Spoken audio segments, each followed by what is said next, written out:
Hello ನಮಸ್ತೆ friends, welcome to my YouTube channel Tech World with Pranika. Friends, ನೀವು ನೋಡ್ತಾ ಇದ್ದೀರಾ Tech World with Pranika YouTube channel. Friends, ಇವತ್ತಿನ ನೋಡೋದ್ರಲ್ಲಿ ಕರ್ನಾಟಕ ಕಟ್ಟಡ ಮತ್ತು ನಿರ್ಮಾಣ ಕಾರ್ಮಿಕ ಕಲ್ಯಾಣ ಮಂಡಳಿ ವತಿಯಿಂದ 24-25ನೇ ಸಾಲಿನ ಯಾವ್ಯಾವ ಜಿಲ್ಲೆಯ ವಿದ್ಯಾರ್ಥಿಗಳಿಗೆ, ಕಟ್ಟಡ ಕಾರ್ಮಿಕರ ಮಕ್ಕಳಿಗೆ ಸ್ಕಾಲರ್ಶಿಪ್ ಧನಸಹಾಯ, ಶಿಕ್ಷಣ ಧನಸಹಾಯ ಮಂಜೂರಾಗುತ್ತೆ, ಆ ಲಿಸ್ಟ್ ಕೂಡ ಬಿಡುಗಡೆ ಆಗಲಿದೆ. ಆ ಲಿಸ್ಟ್ನ ಯಾವ ಥರ ಚೆಕ್ ಮಾಡಬೇಕು, ಏನು ಅನ್ನೋದು ಸಂಪೂರ್ಣ ಮಾಹಿತಿ ತಿಳಿಸ್ಕೊಡ್ತಾ ಹೋಗ್ತೀನಿ. ತಪ್ಪು ಸ್ಕಿಪ್ ಮಾಡೋದು ಪೂರ್ತಿಯಾಗಿ ನೋಡಿ. ಹಾಗೆ ನಿಮಗೆ ಇಷ್ಟ ಆದರೆ ಒಂದು ಲೈಕು, ಶೇರು, ಸಬ್ಸ್ಕ್ರೈಬ್ ನೋಡಿ. ಫ್ರೆಂಡ್ಸ್, ಪ್ರತಿ ವರ್ಷ ಅಂತ ಕೂಡ ಈ ವರ್ಷ ಕೂಡ ಅರ್ಜಿ ಸಲ್ಲಿಕೆ ದಿನಾಂಕವನ್ನು ಕೂಡ ಈ ತಿಂಗಳ ಎಂಡವರೆಗೆ ಕೂಡ ಎಕ್ಸ್ಟೆಂಡ್ ಮಾಡಿ ಕೊಟ್ಟಿದ್ದಾರೆ. ಸೊ ಈ ತಿಂಗಳು ಮುಗಿದ ತಕ್ಷಣ ಏನಪ್ಪ ಅಂದರೆ ವಿದ್ಯಾರ್ಥಿಗಳಿಗೆ ಒಂದು ಲಿಸ್ಟ್ನ ಕೂಡ ಬಿಡುಗಡೆ ಮಾಡಲಿದ್ದಾರೆ. ಆ ಲಿಸ್ಟ್ ಪ್ರಕಾರ ಏನಪ್ಪ ಅಂದರೆ ಯಾವ ವಿದ್ಯಾರ್ಥಿ ಯಾವ ಜಿಲ್ಲೆಯಲ್ಲಿ ಎಷ್ಟೆಷ್ಟು ವಿದ್ಯಾರ್ಥಿ ಶಿಕ್ಷಣ ಧನ ಸಹಾಯ ಮಂಜೂರಾಗಿದೆ ಮತ್ತು ಎಷ್ಟು ಅಪ್ಲಿಕೇಶನ್ ರಿಜೆಕ್ಟ್ ಆಗಿದೆ, ಅಕ್ಸೆಪ್ಟ್ ಆಗಿದೆ, ಆ ಡೀಟೇಲ್ಸ್ನ ಕೂಡ ಬಿಡುಗಡೆ ಮಾಡ್ತಾ ಇದ್ದಾರೆ. ಫ್ರೆಂಡ್ಸ್, ಹಾಗಾಗಿ ಇದೊಂದು ಬಿಗ್ ಅಪ್ಡೇಟ್ ಅಂತಲೇ ತಿಳಿಸ್ಕೊಡ್ತಾ ಇದ್ದೀನಿ. ಸಾಕಷ್ಟು ಮಂದಿ ವಿದ್ಯಾರ್ಥಿಗಳು ಕೂಡ ಏನಪ್ಪ ಅಂದರೆ ಕೇಳ್ತಾ ಇದ್ರು, ಸರ್ 24-25 ಸಾಲಿನ ನೋಂದ ಕಟ್ಟಡ ಕಾರ್ಮಿಕರ ಮೊದಲ 2 ಮಕ್ಕಳಿಗೆ ಶಿಕ್ಷಣ ಧನ ಸಹಾಯ ಯಾವಾಗ ಬಿಡುಗಡೆ ಮಾಡ್ತಾರೆ ಲಿಸ್ಟ್ ಅಂತ ಕೇಳ್ತಾ ಇದ್ರು. ನೋಡಿ ಫ್ರೆಂಡ್ಸ್, ಈ ತಿಂಗಳು 30-4-2025 ಕೊಡಪ್ಪ ಅಂದರೆ ಅರ್ಜಿ ಸಲ್ಲಿಕೆ ದಿನಾಂಕವನ್ನು ಎಕ್ಸ್ಟೆಂಡ್ ಮಾಡಿರೋದ್ರಿಂದ ಎಲ್ಲ ಅಪ್ಲಿಕೇಶನ್ ವೆರಿಫಿಕೇಷನ್ ಕೂಡ ಪ್ರೋಗ್ರೆಸ್ಸಲ್ಲಿ ಆಗ್ತದೆ.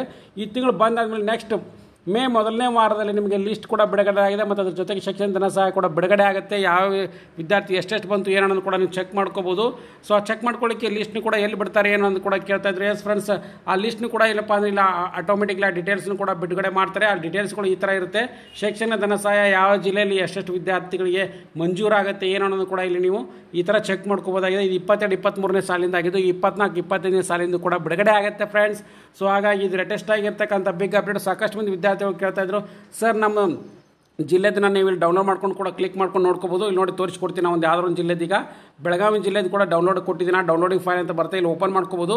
ಸೊ ಓಪನ್ ಮಾಡ್ಕೊಂಡಾಗ ಅದು ಎಕ್ಸೆಲ್ ಶೀಟ್ನಲ್ಲಿರುತ್ತೆ. ಅದನ್ನು ಓಪನ್ ಮಾಡ್ಕೊಂಡಾಗ ನಿಮ್ಮ ಶೈಕ್ಷಣಿಕ ಧನ ಸಹಾಯಕ್ಕೆ ಅರ್ಜಿ ಸಲ್ಲಿಸಿರ್ತಾರೆ. ಆ ಸಲ್ಲಿಕೆ ಮಾಡಿರ್ತಕ್ಕಂಥ ನಿಮ್ಮ ಲೇಬರ್ ಕಾರ್ಡ್ ನಂಬರ್ ಕೂಡ ಇರುತ್ತೆ ಮತ್ತು ರಿಜಿಸ್ಟ್ರೇಷನ್ ನಂಬರು, ಹಾಗೆ ರೆಫರೆನ್ಸ್ ನಂಬರು, ಯಾರ ಹೆಸರಿನಲ್ಲಿದೆ, ಯಾವ ಡಿಸ್ಟಿಕ್ಕು, ಯಾವ ಸರ್ಕಲ್ ನೇಮು, ತಾಲೂಕೇನು, ಜೆಂಡರ್ ಏನು, ಸೊ ಇವೆಲ್ಲ ಡೀಟೇಲ್ಸ್ಗಳು ಕೂಡ ಇರ್ತವೆ. ಸೊ ಹಾಗಾಗಿ ನಿಮ್ಮದು ಕೂಡ ಈ ಶಿಕ್ಷಣ ಧನ ಸಹಾಯ ಡೀಟೇಲ್ಸ್ ಲಿಸ್ಟ್ನಲ್ಲಿ ಇರುತ್ತೋ ಅಥವಾ ಏನನ್ನು ಕೂಡ ಒಂದು ಸಾರಿ ಕಂಪ್ಲೀಟಾಗಿ ಚೆಕ್ ಮಾಡ್ಕೊಳ್ಳಿ. ಮತ್ತು ಅದ್ರ ಜೊತೆಗೆ ಏನಾದರೂ ಎರರ್ಗಳು ಇದ್ದರೂ ಕೂಡ ಇಲ್ಲಿ ಮೆನ್ಷನ್ ಮಾಡಿರ್ತಾರೆ. ಸೊ ಹಾಗಾಗಿ ಇದೊಂದು ಬಿಗ್ ಅಪ್ಡೇಟ್ ಅಂತಲೇ ತಿಳಿಸ್ಕೊಡ್ತೀನಿ. ಮತ್ತು NPCI ಮ್ಯಾಪಿಂಗ್ ಆಗಿದ್ದಿಲ್ಲ ಒಂದು ಸಾರಿ ಚೆಕ್ ಮಾಡ್ಕೊಳ್ಳಿ. ನಿಮ್ಮ ಬ್ಯಾಂಕ್ ಅಕೌಂಟ್ಗೆ, ಅಂದರೆ ನಿಮ್ಮ ತಂದೆ ತಾಯಿ ಬ್ಯಾಂಕ್ ಅಕೌಂಟಿಗೆ ಕೂಡ ಏನಪ್ಪ NPCI ಮ್ಯಾಪಿಂಗ್ ಆಗಿರೋದು ಕಡ್ಡಾಯ ಮಾಡಿದ್ದಾರೆ.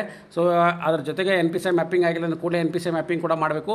ಯಾಕೆಂದರೆ ಆಲ್ರೆಡಿ ಈಗ ವಿದ್ಯಾರ್ಥಿಗಳು, ಕಟ್ಟಡ ಕಾರ್ಮಿಕರ ಮಕ್ಕಳು ಯಾರಿದ್ದಾರೆ, ಸೊ ಅವ್ರಿಗೆ ಏನಪ್ಪ ಅಂದರೆ ಡೈರೆಕ್ಟಾಗಿ ಅವ್ರ ಅಕೌಂಟಿಗೆ ಜಮಾ ಆಗೋದ್ರಿಂದ NPCI national payment corporation of India ವತಿಯಿಂದ ನಿಮ್ಮ ಆಧಾರ್ ಸೀಡಿಂಗ್ ಮಾಡಿಸೋದನ್ನ ಕಂಪಲ್ಸರಿ ಮಾಡಿದ್ದಾರೆ.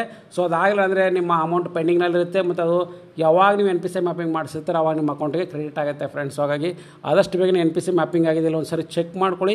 ಆಗಿತ್ತು ತಪ್ಪದೆ ಕಮೆಂಟ್ ಬಾಕ್ಸಲ್ಲಿ ಕಮೆಂಟ್ ಮಾಡಿ. ಹಾಗೆ ಲೇಟೆಸ್ಟ್ ಆಗಿರ್ತಕ್ಕಂಥ ಬೇರೆ ಏನಾದ್ರು ಡೌಟ್ಸ್ಗಳಿದ್ದರೆ ನೀವು ತಪ್ಪದೆ ಕಮೆಂಟ್ ಬಾಕ್ಸಲ್ಲಿ ಕಮೆಂಟ್ ಮಾಡಿ, ನಮಗೆ ಕ್ಲಾರಿಫೈ ಮಾಡಲಿಕ್ಕೆ ಟ್ರೈ ಮಾಡ್ತೀನಿ. ಹಾಗೆ ಈ ವಿಡಿಯೋದ ಮಾಹಿತಿ ಎಲ್ಲರಿಗೂ ಕೂಡ ಇಷ್ಟ ಆಗಿ ಅಂತ ಭಾವಿಸ್ತೀನಿ. ಇಷ್ಟ ಆಗಿದ್ದರೆ ಒಂದು ಲೈಕು, ಶೇರು, ಸಬ್ಸ್ಕ್ರೈಬ್ ಮಾಡಿ. And finally thanks for watching the video.